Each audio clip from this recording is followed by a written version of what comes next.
Gate 2025 के application forms की date आ चुकी है और जल्द ही फॉर्म फिल किए जाने वाले हैं। तो इसके पहले फॉर्म फिल करें, तो उसके पहले हमें ये पता होना चाहिए कि एलिजिबिलिटी क्राइटेरिया क्या है, क्या आप एलिजिबल हैं फॉर्म फिल करने के लिए या नहीं है। तो एलिजिबिलिटी क्राइटेरिया की जब हम बात करते हैं तो 3-4 चीज़ें आ जाती हैं। एक आ जाता है age limit, number of attempts आ जाता है, मिनिमम परसेंटेज क्राइटेरिया आ जाता है। ये कुछ ऐसे सवाल हैं जिनके जवाब आपको जानने ज़रूरी हैं। तो इन्हीं जवाबों के लिए मैं ये वीडियो आप लोगों के लिए लेकर आया हूँ। तो इस वीडियो में हम इन्हीं सवालों के जो जवाब हैं वो जानेंगे।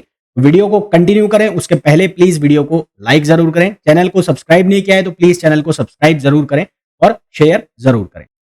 जैसा कि मैंने आपको कहा कि बच्चों के अलग-अलग सवाल होते हैं। सबसे पहला जो क्वेश्चन बच्चों के दिमाग में आता है कि वो ये होता है कि एलिजिबिलिटी क्राइटेरिया क्या है? यानी कि आप 3rd ईयर में हैं तो फॉर्म फिल कर सकते हैं क्या? क्या आप 2nd ईयर में हैं तो फॉर्म फिल कर सकते हैं क्या?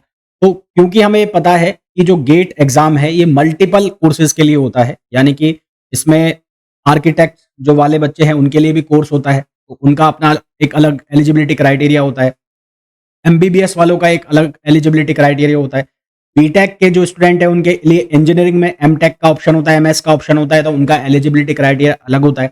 मैं इस वीडियो में बात करने वाला हूँ एमटेक इन फिजिक्स या एमटेक इन साइंस, चाहे वो केमिस्ट्री में हो, चाहे वो मैथ में हो और चाहे फिर फिजिक्स में हो। तो उन बच्चों के लिए एलिजिबिलिटी क्राइटेरिया की मैं बात करने वाला हूँ। तो मैं इंजीनियरिंग को नहीं छेड़ूंगा बिल्कुल भी, ना एमबीबीएस। मैं सिर्फ और सिर्फ जो साइंस बैकग्राउंड के स्टूडेंट्स हैं उनके लिए एलिजिबिलिटी क्राइटेरिया की बात करने वाला हूँ। तो जब आप फॉर्म फिल करेंगे तो फॉर्म फिल करते टाइम आपको ऐसा कोई परसेंटेज का क्राइटेरिया नहीं है। हाँ, जब आप काउंसलिंग में जाएंगे तो काउंसलिंग में अलग-अलग इंस्टीट्यूट की, अलग-अलग आईआईटी की, अलग-अलग एनआईटी की अलग-अलग परसेंटेज रिक्वायरमेंट होती है। पर जब आप फॉर्म फिल करेंगे तो परसेंटेज क्राइटेरिया का कोई चक्कर नहीं होता। अगर बात करें कि क्या-क्या डिग्री की रिक्वायरमेंट है, तो अगर आप बीएससी के अंदर हैं और 4 साल का आपका कोर्स है, यानी कि ऑनर्स जो कोर्स है, ऑनर्स करिकुलम है, उसके अंदर आप हैं, बीएससी ऑनर्स आप कर रहे हैं, तो आप जब आपके 3rd ईयर में हैं, जब बीएससी 3rd ईयर में है तो आप फॉर्म भरने के लिए एलिजिबल हैं। फाइनल में तो आप भर ही सकते हैं, फाइनल के बाद भी आप भर सकते हैं। जब आप बीएससी 3rd ईयर में पहुंच गए तब भी आप फॉर्म भरने के लिए एलिजिबल हैं। साथ ही साथ अगर आप एमएससी कर रहे हैं, एमएससी के आप प्रीवियस ईयर में भी हैं, यानी कि 1st ईयर में भी हैं, तो भी आप फॉर्म भरने के लिए एलिजिबल हैं। Currently in the 1st year of higher और ऑलरेडी कंप्लीटेड, या आपने कंप्लीट कर लिया हो तो एलिजिबल हैं। फाइनल ईयर में एमएससी में तब भी एलिजिबल हैं। जब आप 1st ईयर में हैं तो भी आप एलिजिबल हैं फॉर्म फिल करने के लिए। यानी कि अगर आप एमएससी में एडमिशन ले रहे हैं और आप गेट का एग्जाम देना चाहते हैं तो आप इजीली गेट का एग्जाम दे सकते हैं, क्योंकि इसका जो स्कोर कार्ड है वो 2 साल के लिए वैलिड रहता है।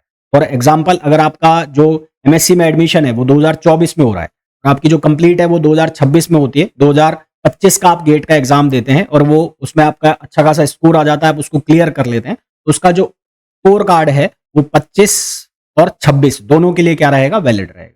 ठीक है, तो आप एमएससी 1st ईयर में भी फॉर्म फिल कर सकते हैं। फिर उसके बाद यदि आप बीएससी कर रहे हैं और बीएससी 3rd ईयर में है तो भी आप गेट का फॉर्म फिल कर सकते हैं। 2nd ईयर वाला नहीं करेगा, 3rd ईयर में है तो आप गेट का फॉर्म फिल कर सकते हैं। नॉर्मल पास जो पास कोर्स होता है बीएससी का, वो अगर आप कर रहे हैं, इंटीग्रेटेड एमएससी में हो, इंटीग्रेटेड एमएससी बीएससी कोर्स में हो तो भी आप फॉर्म फिल कर सकते हैं। उसके लिए भी जो क्राइटेरिया है, आप कम से कम 3rd ईयर के अंदर हो तो ही आप फॉर्म फिल कर सकते हैं। ये तो बात हो गई एलिजिबिलिटी रिक्वायरमेंट की, जो कि साइंस बैकग्राउंड के जो स्टूडेंट्स हैं, साइंस ग्रेजुएट्स होने वाले हैं या हो चुके हैं, उनके लिए है ना। परसेंटेज क्राइटेरिया फॉर्म भरते टाइम कुछ भी नहीं है।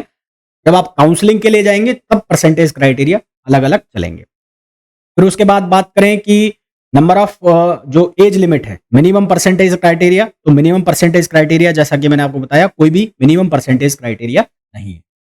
वीडियो को आगे कंटिन्यू करूं उसके पहले मैं आपको बताना चाहूंगा कि मैंने CSIR नेट और गेट फिजिक्स के लिए जो कोर्सेज हैं वो स्टार्ट किए हुए हैं। एक बैच है श्रेष्ठा बैच और एक है श्रेष्ठा प्रो बैच। तो श्रेष्ठा प्रो बैच जो रिसेंट अभी 5 अगस्त से स्टार्ट हुआ था, इस बैच के अंदर आपको जो क्लासेस अवेलेबल रहेंगी वो गेट, नेट और जेस्ट तीनों एग्जाम के लिए अवेलेबल रहेंगी। इस बैच की जो एलिजिबिलिटी है वो 2025 अगस्त तक रहने वाली है।